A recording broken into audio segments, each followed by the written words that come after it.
আজকাল কিন্তু হ্যাকারদের জন্য আমাদের অনলাইন ওয়েবসাইট চালানো খুবই কষ্টকর হয়ে যাচ্ছে। আমি দেখাবো যে আপনার মোবাইল হ্যাক হলে আপনি কিভাবে বুঝতে পারবেন। তো চলুন শুরু করা যাক। মোবাইল কেউ হ্যাক করেছে কিনা সেটা দেখার জন্য আমরা প্রথমে সেটিংয়ে প্রবেশ করব।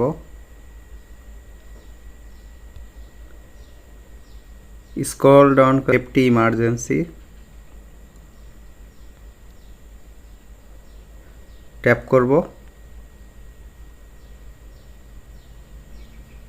এখানে দেখুন আননোন ট্র্যাকার ট্যাপ করব।